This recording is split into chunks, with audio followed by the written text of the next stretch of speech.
नोङो जाय बाइक दाम गोसानि लानायखौ गोसोथोदों बे सेंग्राया बिफाखौ दम होनाय बिफाया हा फाननाय हा बन्दक होनानै बायना होनायसिम मिथिबाय बे मानसिया कुनुदिन लाइफआव जेबो जाखाया आरो बेखौ गोसोथोदों माने मा गोसोथोनायनि बोसोरसे बोसोरनै नङाबा सानथाम सानब्रै नङाबा दानथाम दानब्रैनि उनावनो खारसन अब्ला मोनगोन नङाबा मोनखाला आरो जै खारसनबाय बेनोसै हाबा जाबाय 6 मास जाबाय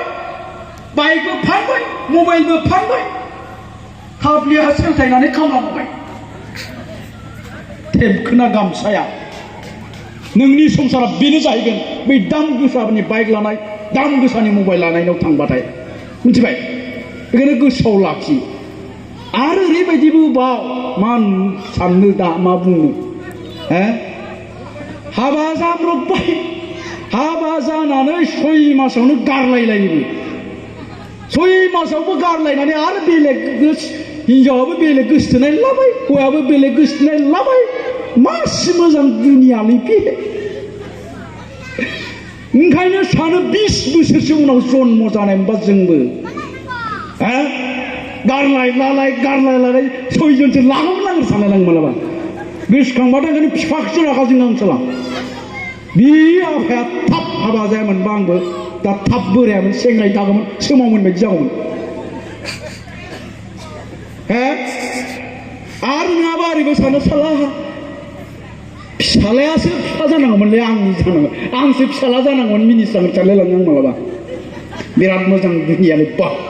नंगौना नाथाय बे दुनियाया साननैसोल' मिथिगौना बे दुनिया बे सोखो मोखो बे गोजोननायनि दुनिया नोंसोरनि गोजोननाय दुनिया बे साननैसोल' जेलानाखि नोंनि टाइम फैबाय गुबै टाइम अब्ला नाथाय नोङो दाथे जोङो थाब थाब फास नांनाय खोनायो मानो मैयाबो थैलायबाय जों गामियाव आंनि न' खाथिनि फास नांनानै दाख्लै थैबाय आंनि छात्र आंनि स्टुडेन्ट बिनि सानथाम सिगां उदालगुरियाव मामोन हायार सेकेन्डारियाव स्टार मोनलायनाय बेबो नांदों फासि नांनानै क'क्राझारावबो थैदों फासि नांनानै सेंग्रा गथ'फोर मानो खारना मा जाहोनफ्रा मा रिजोना मा रिजोना बेनो मिथिबायना रिजोना बेनो मानसिया जेब्ला गावनि गोरोन्थिखौ रियेलाइज जागोन गाव जे गोरोन्थि मावबाय बे जेब्ला रियेलाइज जागोन आरो नङाब्ला मोनसे खारना मा सोर मानसिया थैनो हायो जायनि खर'आ 50% नस्थ' जाबाय बेखौ जों आधा फाग्ला होनना बुङो सोरबायदि गथ'आ आधा फाग्ला जादों दा जाय गथ'आ क्लास 8, 9, 10आवनो सिगारेट सोबदों गान्जा सोबदों जौ लोंदों ड्राग्स जादों बेबायदि गथ'नि ब्रेना 50% नस्थ' जाबाय बिसोरखौ आधा फाग्ला होननानै बुङो जायनि खर'आ आधा फाग्ला जाबाय बेबायदि मानसिया फासि नांनानै थैनो हायो मिथिबाय रावबो हुस्थ' मानसिया फासि नांनानै थैया दा बेवहाय गोबां फिसा थैजानाय दं बिमा थैजानाय दं फिसाय थैजानाय दङ फिसाया थैबाय होननानै फासि नांना थैफादों नामा अराव बारसोमना थैफादों नामा सोरबा थैयाखै थैदोंमोन गाबदोंमोन सानथाम सानब्रै सानबा बास बिनि उनाव जोबलांबाय नाथाय गासै क्लास 9आव फरायनाय 10आव फरायनाय हायार सेकेन्डारि फरायनाय गथ'आ माबोरै सुइसाइड जाखो कारना मा कारना बेनो बिसोर 50% खरा नस्थ' जाबाय आधा फाग्ला जाबायमोन मानो उन्दै बैसोआवनो बे सिगारेट सोबदोंमोन जौ लोंदोंमोन देंग्राय जादोंमोन गान्जा सोबदोंमोन बिसिनि जारिमिना बेनो आरो माखासे मानसि जायफ्रा बेबायदि जादों जेलानाखि गावनि गोरोन्थिखौ रियेलाइज जाबाय बियो रियेलाइज जाबाय आं मा गोरोन्थि मावखो आरो बे गोरोन्थिनि थाखाय इयुनाव आङो मा जानो थांबाय दं जायफ्रा बेखौ रियेलाइज खालामदों बिसोरबो बेबायदिनो जादों दिनैनि दिनावहाय मानसिया मोनथाम रोखोमै थैयोनो मानसिखौ जेला थैबाय थैनाय मानसिखौ नाय सोरबा मोदै रथ' रथ' रथ' ओरैजाय गनाय नुगोन नोङो ने थिगसे गाबनानै थैबायलै बेस्रा होनना बुङो सोरखौबा नाय नों ओरै हाथाय हरखानाय रागा जोंनानै थैनाय सोरखौबा मिनिस्लुनानै थैनाय मानो मिथिबाय जायफ्रा गाबनानै थैबाय बिसोरो जाहैबाय थैनोसै समाव मोथो मोथो मोथो गोसोखाङो बिसोरो मिथिबाय आङो मा मा मावबोखो लाइफआव आरो मा जाखो आंथ' गथ'फोरखौ मोजां खालामनो हायाखिसै न' गंसे मोजां लुनो हायाखिसै फिसाफ्रा मोजां जायाखिसै आंनि संसारा बेबायदिनो थालांबाय होननानै थैनोसै समावहाय होनबाय मोदैया गनानै थालांबाय मिथिबाय आरो रागा जोंनानै सोरबायदिया थैयो थाखा फैसा गारदोंमोन गथ' गथायनि थाखाय न'खरखौ मोजां खालामनांगौ थाखाय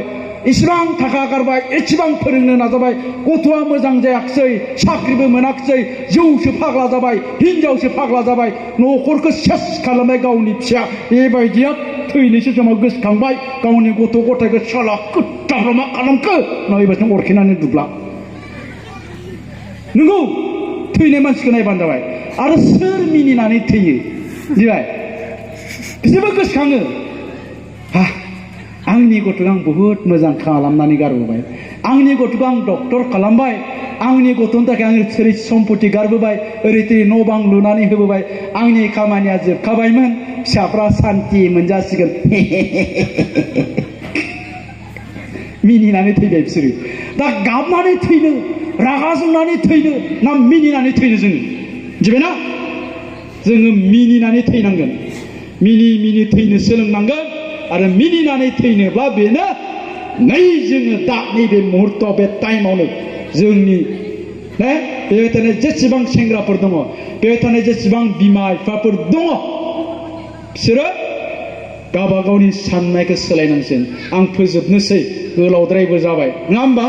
आं बेखौल' बुंनोसै जोबनायाव जे बेवहाय थानाय जेसेबां जोंनि सेंग्राफोर दङ ओमफ्राय जोंनि इयुन जोलै बे उन्दै उन्दै गथ'फोर दङ आं होनदों मा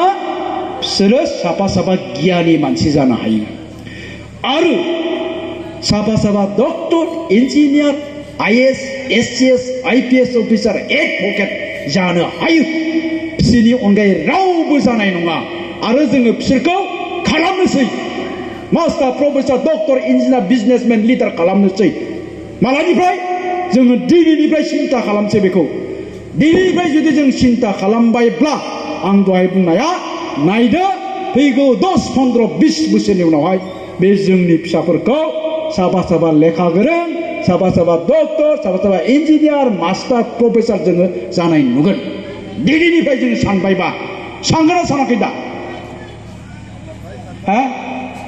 ना जौखौनो